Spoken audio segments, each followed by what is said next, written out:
Bienvenue à toutes et à tous. Est-ce que vous êtes heureux d'être là? Un peu, pas beaucoup? Vous avez été forcé ou quoi? Non? On vous a téléphoné, on vous a dit allez, viens, tu verras, tu vas découvrir quelque chose. Gloire au Seigneur. Je vais vous parler de liberté ce matin. Alors le mot liberté, c'est un mot qu'on aime, hein, plus que prisonnier. Hein. Mais on va voir qu'est-ce que c'est que la liberté. Et notre livre de référence, c'est la Bible, la parole de Dieu. Amen. Je sais pas si ça intéresse quelqu'un ou c'est la parole de Dieu.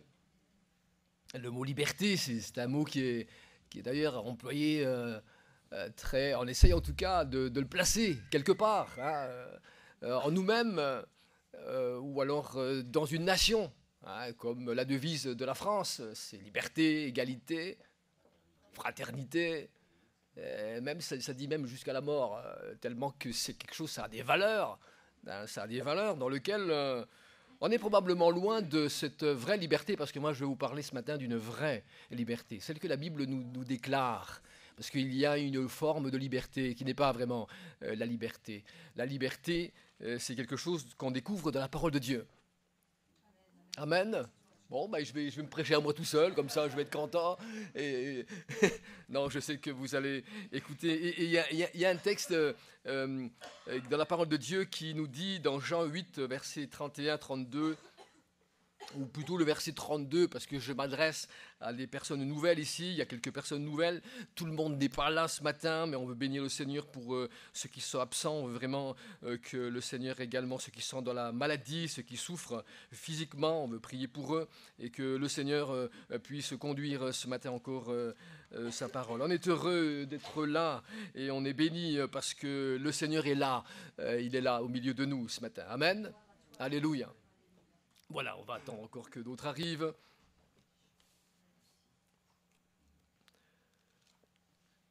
C'est un des textes, comme je vous disais, la Bible nous parle de tout, nous parle même d'esclavage. La Bible nous parle, quand on lit la Bible, ça parle de nous, ça parle de qui nous sommes, qui nous étions. Au tout début, qui on était. Qu'est-ce qu'on était bien au début? Oh là là, qu'est-ce qu'on était bien. Adam et Ève, oh là là, il y avait un super jardin et tout, il n'y a pas besoin de faire des efforts, il n'y a pas la santé, tout ça, tout était ok, pas de problème de logement, de loyer, de facture, de temps, de température, ou je ne sais quoi, tout était là, Dieu avait créé l'homme extraordinaire. La Bible nous parle de ça, d'une vraie liberté quand l'homme marchait avec Dieu, et c'était extraordinaire. Mais elle nous parle également de la chute, de l'esclavage, de ce qui s'est passé. Et Dieu nous parle également de son intention, de son plan, de ce qu'il veut faire, de ce qu'il veut apporter à l'homme, à l'être humain, à l'homme, la femme. C'est dans le plan de Dieu. Dieu, dans toute éternité, il a pensé à vous ce matin. Il pense encore à vous. Il vous porte dans votre cœur et il veut que vous découvriez qui il est et cette liberté dans laquelle la Bible nous parle, parce que c'est, je rappelle, la Bible c'est la parole de Dieu. Et si vous n'avez pas de Bible, venez me voir, j'en ai deux là, deux belles Bibles, je vais donner aux deux premières personnes qui n'en ont pas bien sûr, hein, pas à ceux qui en ont déjà une série, hein, je suis très heureux de leur offrir une belle Bible. Voilà, et donc lisez-la, plongez votre regard sur elle, laissez-vous conduire par le Saint-Esprit. La Bible, la parole de Dieu, c'est quelque chose de très simple, c'est historique, c'est l'histoire de l'homme, l'histoire de Dieu, Dieu qui transcrit au travers des hommes la vérité et qui veut faire passer son message, qui veut faire passer donc sa parole, qui veut apporter un soutien à l'homme, bien que l'homme soit entre guillemets libre, hein, libre de choisir, hein. Donc là aussi. Donc le verset que je veux vous exposer ce matin, vous connaîtrez la vérité et la vérité vous affranchira, c'est-à-dire vous rendra libre. Et dans le verset 36, si donc le Fils, donc on parle de Jésus ici, vous affranchit, donc vous serez réellement libre. Alors quelqu'un qui est affranchi, c'est quelqu'un qui était avant dans un état et qui est venu dans un autre. À être affranchi, c'est quelqu'un qui a été rendu libre. Il était esclave, il était donc prisonnier et il a été rendu libre, il a été libéré. Et donc, moi, ce que je veux vous transmettre ce matin, c'est la vraie liberté. La liberté que l'on découvre dans la parole de Dieu et non pas la liberté comme on l'entend. Donc, je disais tout à l'heure, donc, la devise de la France qui était adoptée officiellement en France, donc c'est ce slogan-là qui est là, liberté, égalité, fraternité. Et pourtant, on voit que ce qui se passe dans notre pays, on voit toutes les injustices, on voit les assassinats, on voit les meurtres, on voit tous les hommes qui sont tellement remplis de haine et tout ce que l'homme, la femme subissent les uns les autres, toute forme d'injustice. Et voilà, on fait comme on pense, on fait comme on veut, mais on ne se sent pas libre. Pourtant, on a cette devise, mais on n'est pas libre. Il n'y a pas vraiment cette liberté. Donc toutes les nations qui essayent par tous les moyens, parce que liberté liée à la paix peut-être, en tout cas de pouvoir trouver quelque chose, de pouvoir vivre une vie heureuse, une vie de bonheur, une vie où on pourrait vraiment tous, oulala, super, on y est arrivé, ça y est, enfin, on est au paradis. Ah ben non, c'est non. Tout seul, on n'y arrive pas en fait. Même si on fait tous les efforts qu'il faut, mais tout seul, on n'y arrive pas. Il suffit qu'on nous titille un petit peu, il suffit qu'on nous pince un petit peu, il suffit que notre voisin, il fait un feu, puis la fumée, elle va salir ou enfumer votre linge, vous allez vous mettre en colère et vous allez dire, c'est quoi ce voisin que j'ai? Vous voyez, donc on n'est pas libre, on a quelque chose qui ne fonctionne pas. On est dysfonctionnel dans notre être, dans notre nature, et Dieu veut justement rendre libres ceux qui ne le sont pas. Et nous pouvons le découvrir ça encore ce matin. Donc on essaye de définir la liberté. Alors beaucoup pensent que ma liberté c'est faire ce que je veux. Voilà, je dis tiens les jeunes, ils me disent bon, après tout je suis jeune, hein, je peux faire ce que je veux. Hein, comme ça je suis libre, hein, je peux boire autant d'alcool que je veux. Hein, mais bon, le problème, c'est que ça le rend malade. Hein, je peux fumer, me droguer. Je peux même détruire ma vie. Ça me regarde. Je fais ce que je veux. Hein, enfin, les gens pensent qu'être libre, c'est faire tout ce qu'on veut. Tout ce qui ne passe pas la tête. Tout ce qui pourrait éventuellement nous faire plaisir, entre guillemets. Vous voyez ? Certains veulent faire beaucoup de choses, certains même détruisent les mariages parce qu'ils pensent qu'ils ne sont pas libres. Le fait qu'ils se soient mariés un temps et puis qu'aujourd'hui ils se sentent un peu prisonniers, donc qu'est-ce qu'ils font? Ils s'en vont et puis ils disent voilà, moi je veux être libre, je veux plus de responsabilité, je veux plus m'engager quelque part, je veux donc vivre ma vie librement. Ouais. D'autres, voilà, on voit en France tout ce qui se passe avec certaines lois, hein, les lois de mariage du même sexe. On voit aussi aujourd'hui le fait donc les avortements, de tuer. On veut gérer, on veut contrôler la vie. On pense que ça va nous rendre libres. On va pouvoir essayer, en tout cas, d'essayer de contrôler, de gérer une certaine forme de liberté dans laquelle on veut quelque chose, on désire quelque chose. On détruit des familles entières. On subit tout ça pour quelqu'un qui pensait qu'agir ainsi, c'est selon sa liberté.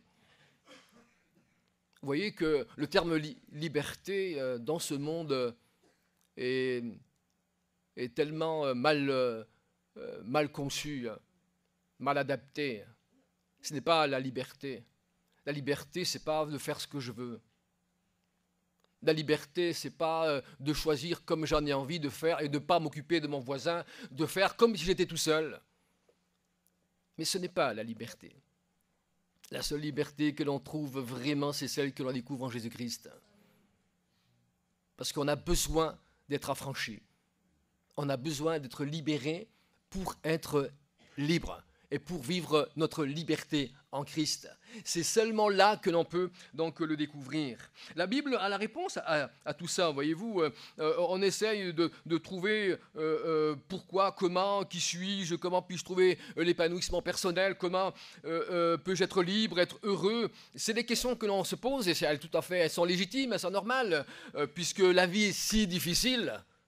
C'est si difficile de vivre aujourd'hui, n'est-ce pas ? Malgré tous nos gadgets et nos systèmes électroniques, nos téléphones portables où on peut se joindre avec une grande facilité, mais ça en plus, ça nous a causé beaucoup plus de problèmes.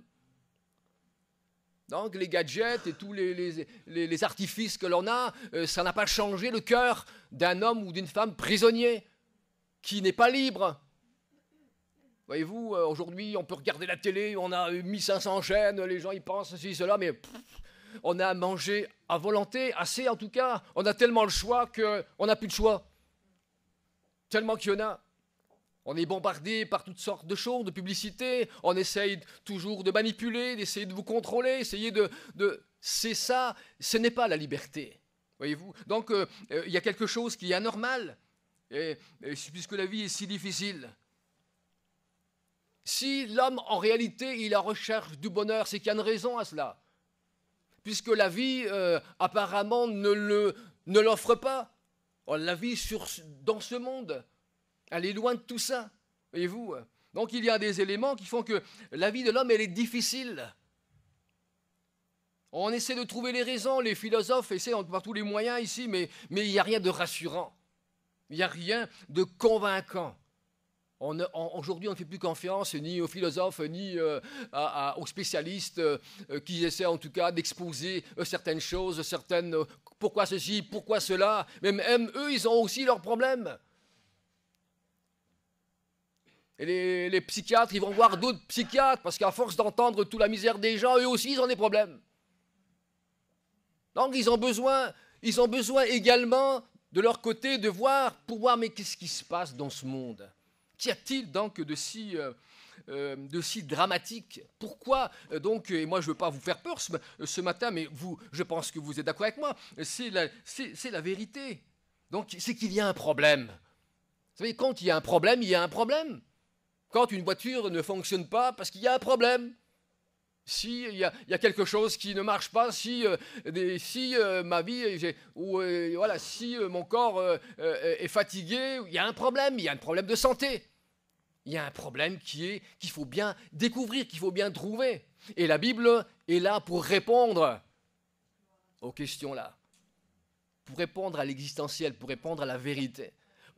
Et moi je veux vous l'exposer ce matin. La Bible est là, je ne sais pas si peut-être vous ne la lisez pas ou c'est pas un livre mais j'espère que vous pouvez en prendre note parce que ce que moi je vais vous dire, c'est ce qui est écrit dans la parole de Dieu.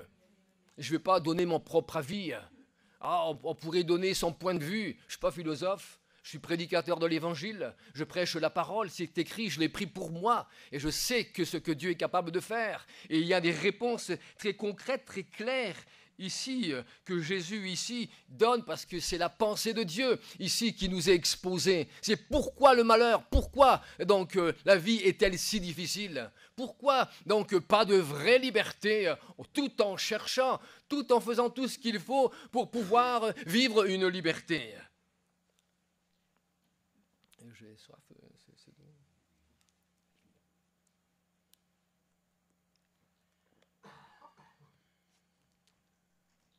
Le problème, la Bible l'appelle le péché. Ce n'est pas un mot que vous allez entendre sur TF1 ou Antenne 2, où un jour un journaliste il va dire, écoutez, ça y est, on a trouvé ce que c'était la cause de tous les problèmes. C'est le péché. Ou alors vous allez voir les coups de téléphone. C'est le péché. Non, on a échoué. Le péché, c'est un échec de l'homme. On a chuté. On a voulu marcher sans Dieu. On a voulu en penser être libre sans Dieu. Donc on a fait comme on avait envie de faire. On a mis Dieu de côté, alors qu'il est notre créateur, alors que c'est celui qui nous a fait. C'est celui dans lequel on devrait lui donner toute la gloire et tout l'honneur. Parce que nous sommes ses enfants, nous dépendons de lui. Nous sommes sa créature, nous avons été créés par lui. Si vous êtes là ce matin, c'est Dieu qui vous a mis sur la terre. Mais on a dit, oh, non, parce qu'on avait le choix, voyez-vous, Dieu nous a créés libres de choisir. Mais c'est ça le problème, c'est que libre de choisir, on s'est fait séduire par d'autres choses. Donc on s'est détourné de Dieu, on s'est détourné de sa volonté, on s'est détourné de tout ce qu'il avait pour nous, de son amour, de tout ce qu'il avait exposé pour nous, de tous les biens qu'il nous voulait. Il voulait qu'on soit heureux, il veut qu'on soit heureux. Dieu, dans son cœur, il veut que tu sois heureux, mais vraiment heureux et libre. Mais l'homme a choisi autre chose. Donc il a essayé de compenser. Ensuite, quand il s'est vu dans le bourbier, il s'est dit, comment je vais faire? Il a essayé de compenser sa défaite, sa chute. Il a essayé de chercher, il s'est tourné vers d'autres dieux. Il s'est dit, il faut que j'adore, il faut que je trouve une solution. Alors c'est pour ça qu'il y a tellement de religions sous la terre. Tellement qu'il y en a, on ne sait même plus laquelle est la bonne. Mais je veux vous rassurer, il n'y en a aucune de bonne. Il n'y a aucune de bonne. Ce n'est pas la religion qui va vous rendre libre. Ce n'est pas la religion qui va vous sauver. Mais c'est Jésus-Christ. Alléluia. Et Jésus-Christ, c'est une personne.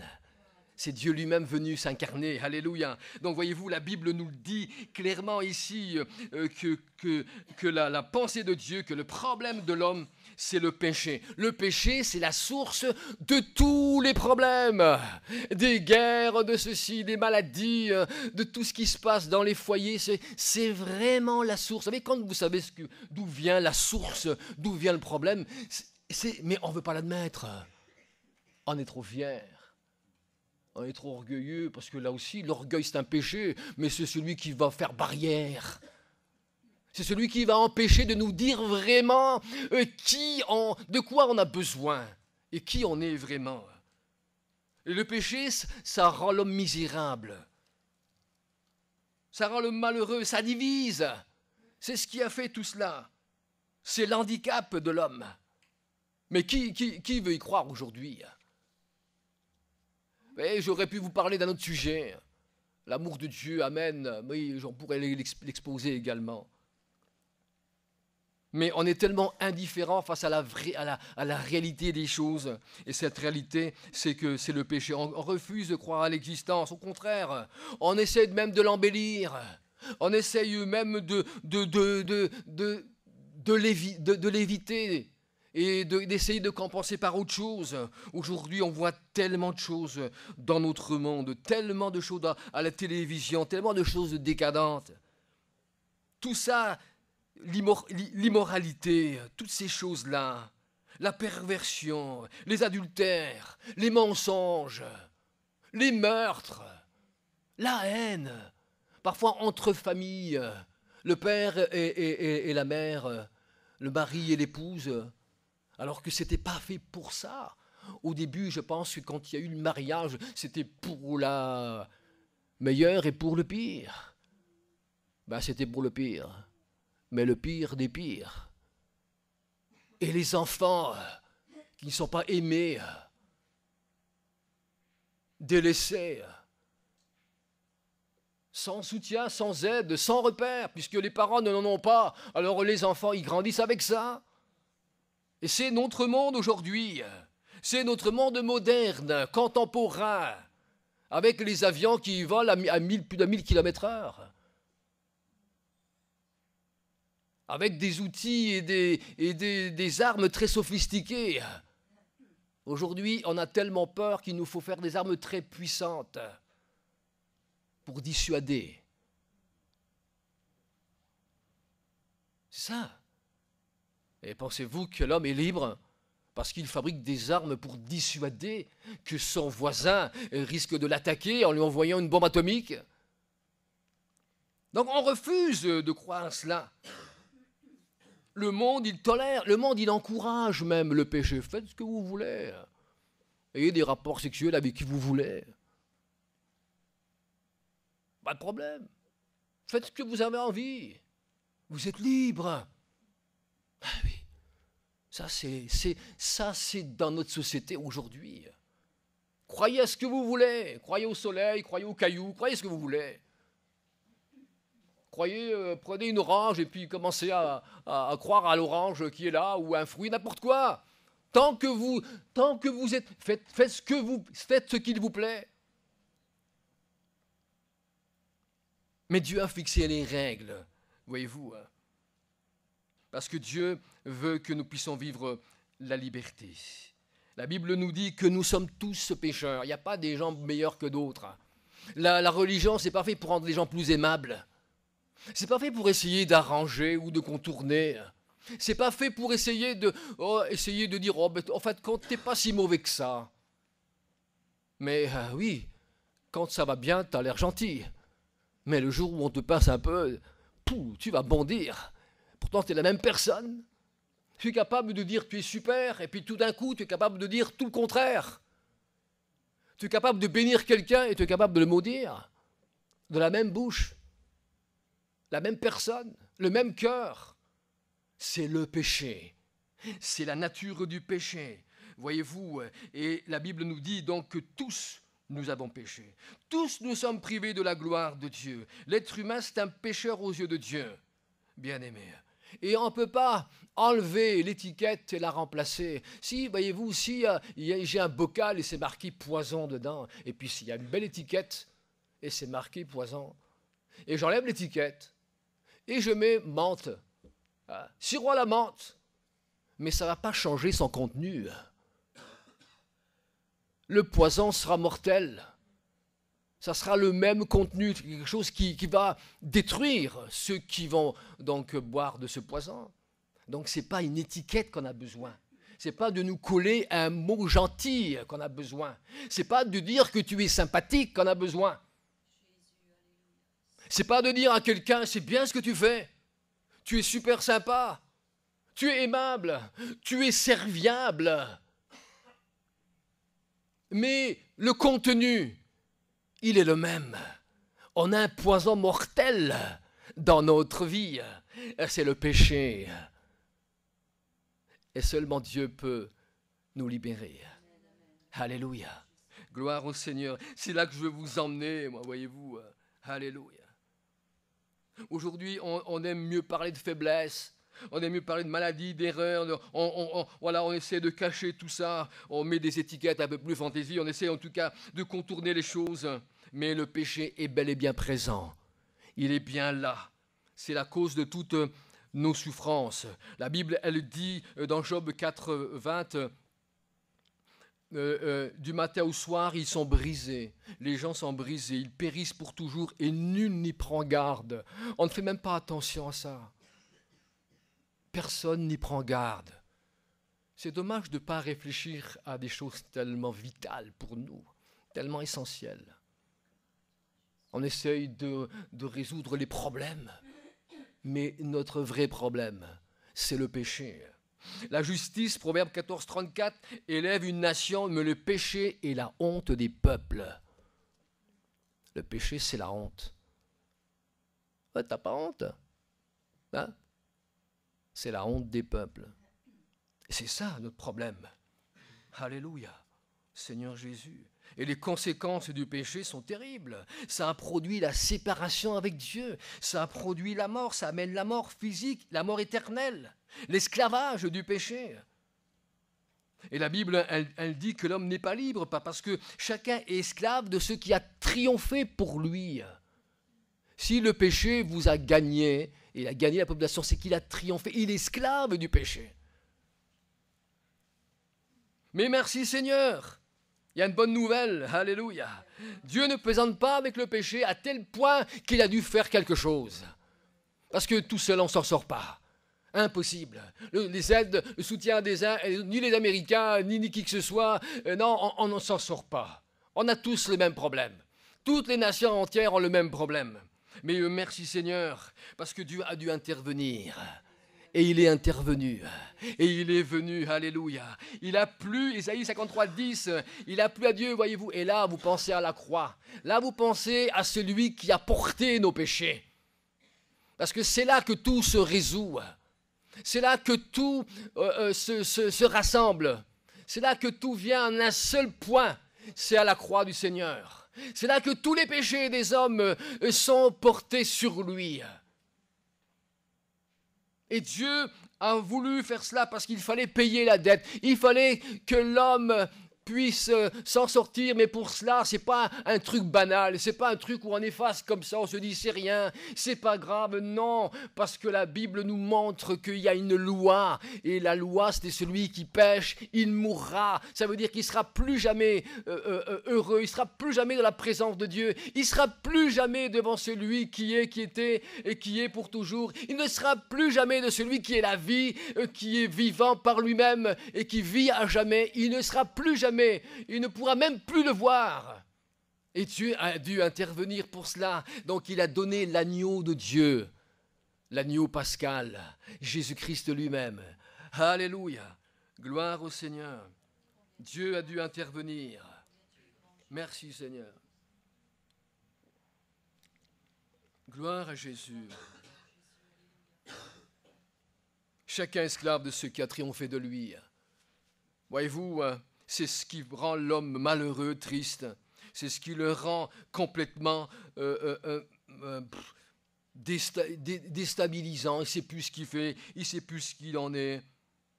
Mais Christ est venu, bien-aimé. Alléluia. Et après avoir livré sa vie en sacrifice pour le péché, Jésus va offrir sa vie pour vous et moi. Eh oui, ce n'est pas à nous à faire ça. On ne peut pas le faire, nous. On ne peut pas faire des œuvres pour être sauvé. On ne peut pas faire le bien pour en acquérir quelque chose. On a besoin de recevoir ce qui a été fait. Jésus est venu pour donner sa vie. Et il a porté tes péchés, il a porté ta misère, il a porté ta condamnation, il a porté tes maladies. Il a apporté toute ta misère, bien-aimé. Et voilà pourquoi le Seigneur donc est venu pour donner sa vie. Et ça, c'est l'œuvre de Dieu. C'est l'œuvre de l'Éternel. C'est l'œuvre de son plan pour vous et moi, pour nous sauver, pour nous rendre libres. Pour dire, j'ai une opportunité, je peux te rendre libre ce matin. Je peux vraiment te apporter la vie ce matin. Parce que la vérité se trouve dans la liberté se trouve dans la vérité. Bien-aimés, lorsque les personnes, vous et moi, on se donne au Seigneur. Seigneur, voici ma vie, voici mon péché. Je le répands devant toi, Seigneur. Merci Seigneur, parce que j'ai compris maintenant. Vous savez, quand on ne sait pas, on ne sait pas. Mais quand on sait, on a une occasion, une opportunité de pouvoir donner notre vie au Seigneur. Et Jésus seul peut nous offrir la vraie liberté. C'est la solution au péché, c'est la croix, bien-aimé, c'est le plan du salut. C'est Dieu lui-même qui est venu comme un homme, bien-aimé, sur la terre, sur la croix. Il a porté le jugement de nos péchés. Jésus, il a porté donc tous nos fardeaux, bien-aimé. Il est aussi ressuscité, bien-aimé. Et si nous avons la foi en lui, si nous confessons nos péchés, nous sommes pardonnés. Nous sommes sauvés par son amour. Pourquoi Dieu l'a fait? On a entendu tout à l'heure un chant d'amour, parce que c'est un Dieu d'amour. C'est un Dieu qui aime. C'est un Dieu, il n'est pas resté dans le ciel les bras croisés en disant tant pis pour eux. Tant pis pour les hommes. Je les avais avertis, je les avais prévenus. Mais Dieu dit dans son grand amour, il dit, je ne vais pas le laisser comme ça. Je vais venir, je vais intervenir. Je vais venir moi-même par mon Fils Jésus-Christ. Je vais venir comme un enfant, comme un bébé. Je vais naître dans le sein de Marie par le Saint-Esprit. Et ma vie sera ce qu'elle sera, pure, sans tache. Et je vais mourir à la croix. Voici l'agneau de Dieu qui ôte le péché du monde.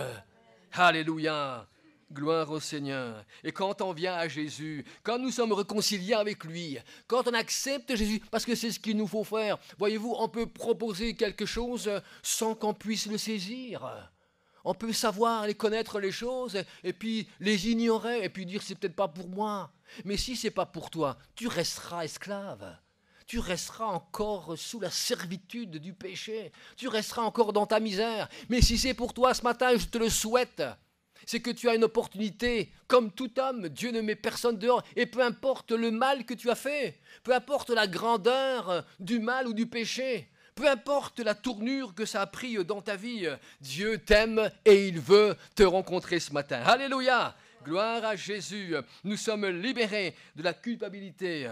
Nous sommes libérés. Donc, voyez-vous, beaucoup de gens vivent de la culpabilité. Je suis coupable. J'ai fait ceci. J'ai fait cela. On peut se sentir comme ça, comme opprimé. Mais la Bible, elle dit dans le psaume 146, verset 7, « Il fait droit aux opprimés. Il donne du pain aux affamés. L'Éternel délivre les captifs. » Alléluia. C'est le Dieu qui délivre, c'est le Dieu qui libère. Et nous pouvons être libres si nous nous approchons de lui. Alléluia. On peut s'approcher de lui. C'est un Dieu saint, un Dieu qui nous comprend, un Dieu qui nous connaît. Avant même que nous puissions peut-être exposer nos vies, il sait déjà qui nous sommes. Il connaît tout notre parcours. Même avant notre naissance, il savait qu'aujourd'hui tu allais être là ce matin. Même si tu es venu en retard, mais tu es là. Alléluia. Dieu ne te reproche pas ça. Mais on peut ici nous approcher de Dieu parce qu'en Jésus-Christ, alors que nous étions loin de lui, on s'approche de lui par le sang de Jésus. Eh oui, alléluia. Oh, merci Seigneur. Voyez-vous, ça change des idées humaines. Ça n'a rien d'humain là. Ça n'a rien de cartésien. On essaye d'expliquer ceci, cela. La science essaye, en tout cas, de donner certaines solutions. Mais la science expose certaines choses. En tout cas, elle imagine, elle suppose plutôt, sans vraiment donner une parole de vérité.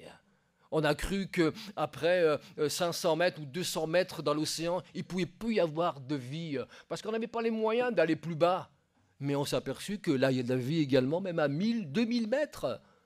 Il y a des poissons, parce qu'on se dit la pression de l'eau est telle, oui, où l'homme il est tellement petit, il pense tout savoir, il pense tout connaître, mais il connaît une infime partie, même de la terre dans laquelle il habite et il vit.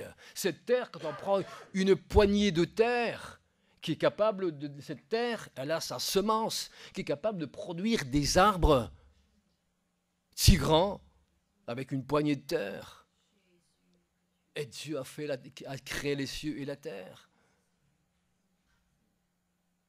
Eh oui, Dieu a pris la matière, Dieu a créé la matière, et de cette terre, il a fait vous et moi.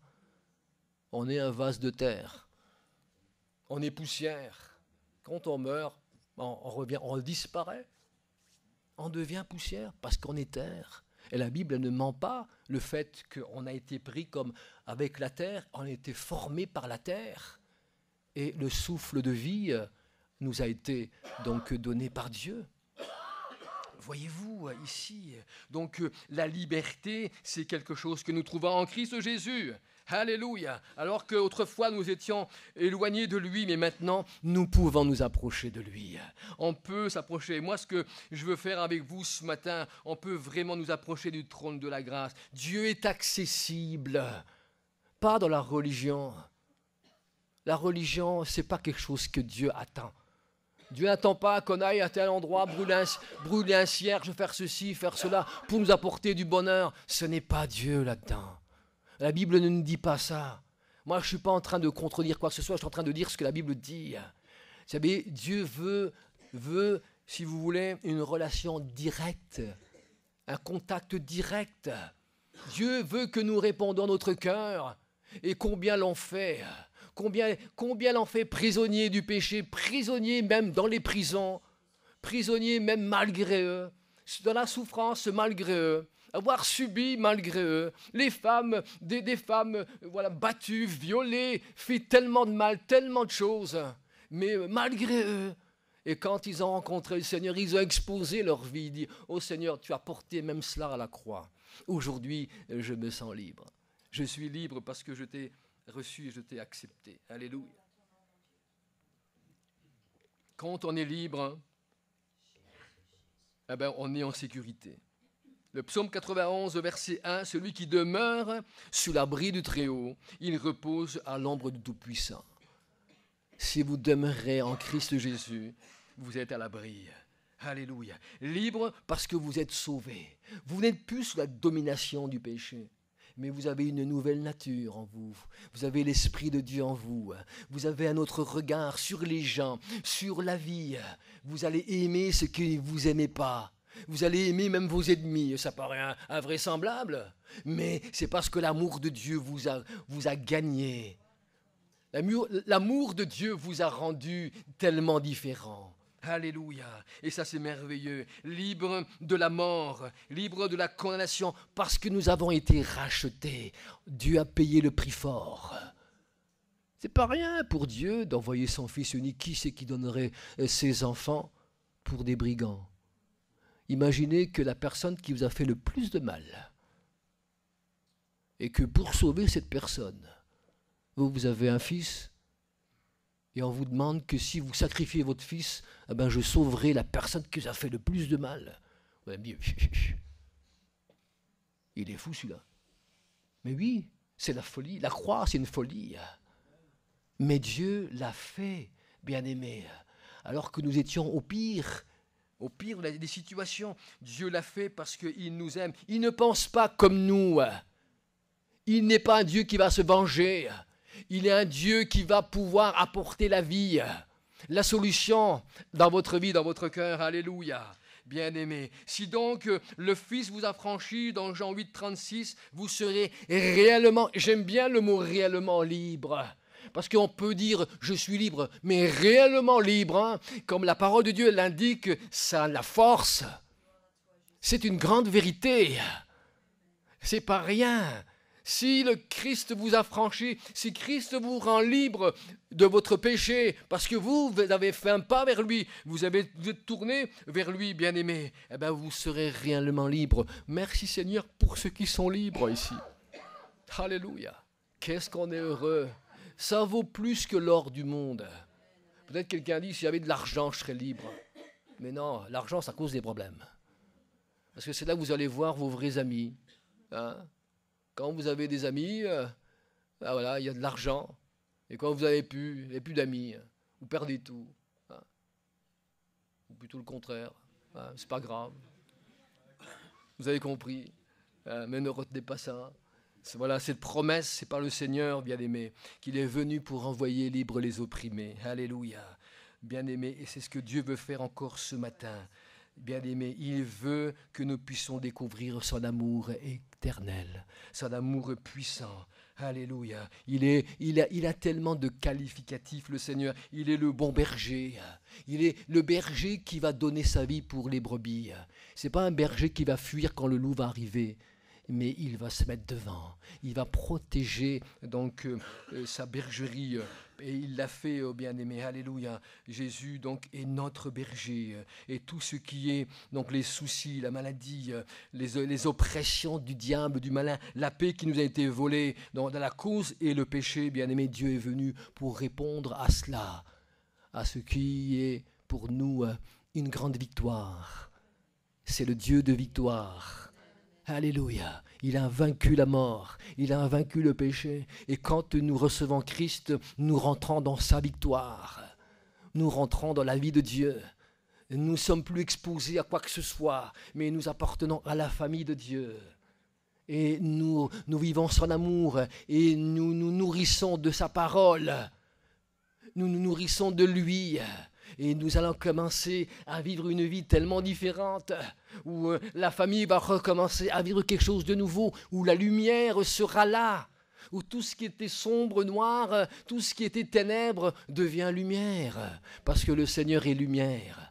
Jésus a dit, je suis la lumière du monde. Alléluia. Et il vient nous apporter la paix dans le cœur. Voyez-vous, on a besoin de choses tellement essentielles, mais il ne faut pas laisser passer à côté. Bien-aimé, Dieu a payé le prix pour toi. Et j'espère que ce matin, vous puissiez vraiment prendre cette parole pour vous ce matin. La vraie liberté. Une vraie liberté. C'est ce que tu as besoin ce matin. C'est Jésus. C'est lui qui va t'affranchir. C'est lui qui va te libérer. Alléluia. Est-ce que tu es prêt à le recevoir ce matin? Est-ce que tu es prêt à le recevoir comme ton sauveur? Si tu le reçois comme ton sauveur, tu trouveras vraiment la liberté. Le repos pour ton âme, alors que tu n'en avais pas, alors que dans ton sommeil, tu étais tourmenté jour et nuit par ce qu'on t'a fait ou par ce qu'on t'a pas fait, et ceci et cela, et tu es tourmenté dans ton âme, parce que le passé a marqué ta vie. Tu es marqué par le passé. Ton histoire, elle est tellement dure. Tu as vécu des choses terribles. bien-aimé. Mais lorsque le Seigneur, il vient éponger, il vient essuyer tes larmes. Alléluia, car il est le Seigneur des Seigneurs, il est le Sauveur, et tu deviens un enfant de Dieu. Tu n'es plus celui qui vagabondait, tu n'es plus celui qui était errant, tu n'es plus celui qui pensait être libre, mais tu seras libre en Christ. Tu seras libre où Dieu va pouvoir conduire ta vie, tu vas pouvoir te soumettre à sa parole, et tous les domaines de ta vie seront sous le contrôle du Seigneur, parce que tu vas lui laisser faire des choses, tu vas le laisser donc être sous son contrôle. Ce sera ton Dieu, et tu pourras le louer comme on l'a fait ce matin, tu pourras chanter des louanges, tu pourras lui dire « Waouh, je ne savais pas ce que c'était, mais maintenant je sais ». Vous savez, quand on ne sait pas, on peut peut-être l'avoir entendu, on peut peut-être avoir entendu une explication, on peut peut-être avoir entendu même un message, mais quand on ne le vit pas, vous savez, si vous me dites New York, moi, oui, je peux le voir dans une carte, je ne suis jamais allé, mais je ne l'ai pas vu. Et le jour où je dirais, je ne pensais pas que c'était comme ça si grand.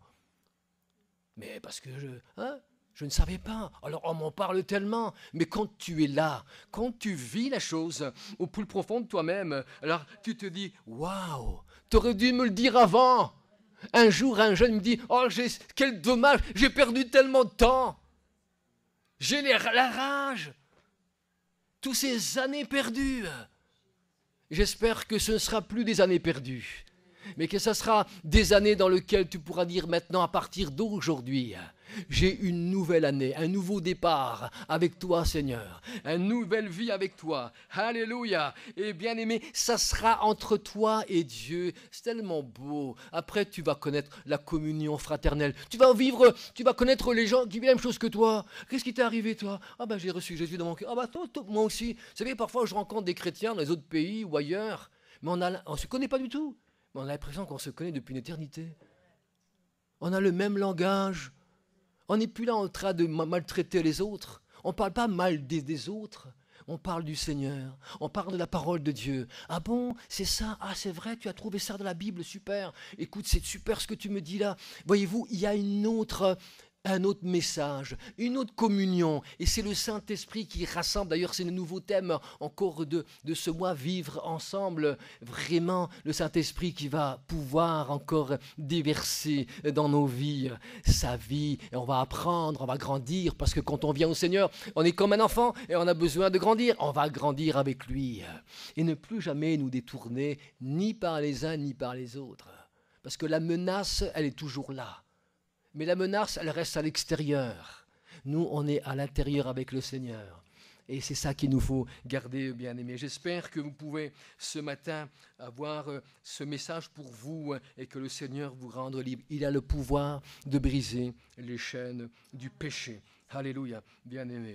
Et la Bible dit, si tu crois, tu verras la gloire de Dieu. Encore ce matin, j'aimerais qu'on incline notre tête et qu'on prie quelques moments. Alléluia.